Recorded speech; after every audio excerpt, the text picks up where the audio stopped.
the policeman, the fireman.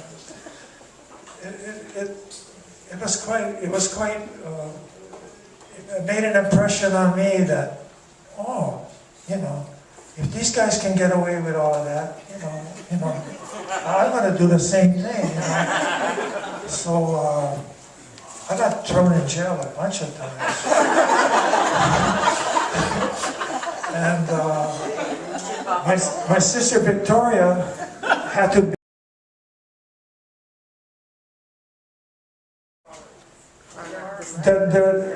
this is his graduating class at St. Louis School. Then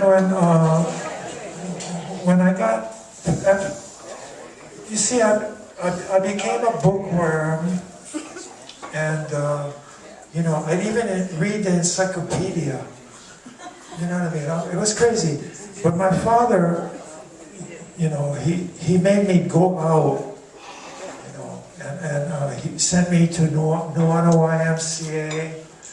Then he sent me to the judo classes. And when he was sure that I could kind of take care of myself, he sent me to Waikiki to be with my Uncle John. So my Uncle John is the one who taught me how to surf and taught me how to canoe paddle. And he was a beach boy, and also he worked for Pearl Harbor. During your surfing time, how much did things change from those early? That there's a compromise. You're not going to make everybody happy, you know, but that's the only way to do it. Yeah, that's the only way to do it. And there's no sense in yelling and screaming at each other and being angry. It's just, you know, we pay these politicians and these state and city big shots. We pay them money, so they're the ones that have to make it right. Yeah.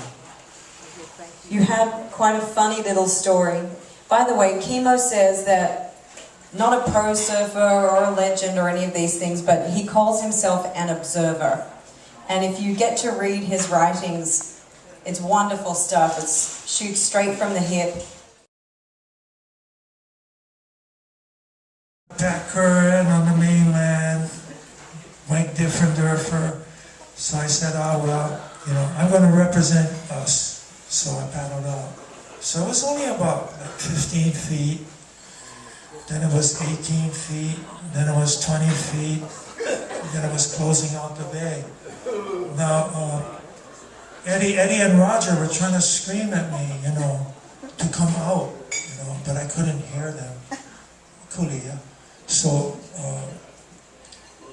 this huge set was coming from way outside, and I thought to myself, well, I'll take the first one, because I didn't want to, you know, have any, which is a big mistake, you know, because I took the first one, and when I wiped out, I was right in the impact zone, so all the following waves just came and just smashed me. My wetsuit was around my head, and my shorts were around my ankle, and I had to clear a hole in the foam so I could take a breath.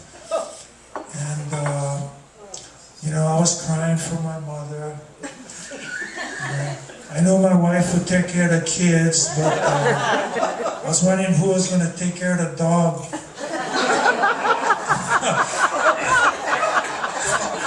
So instead of hugging the side, you know, the Kahuku side of the bay, I swam straight in, and the current took me into this huge shore break, and I just got pounded. The shore break must have been about 15 feet. I just got pounded. And I was thinking to myself, man, I'm gonna die out here. And Uncle Butch was running.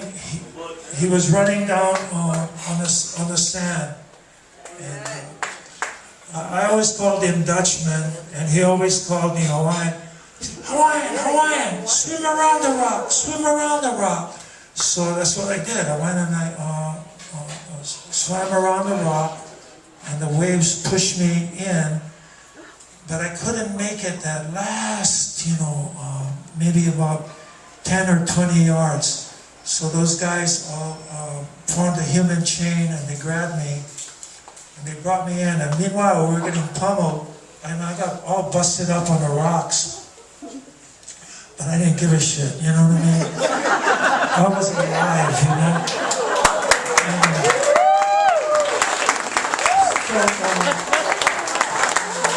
Kimo, you people, this is Kimo Moncrief, right here. I went to Kimo's house, and I was, all sad.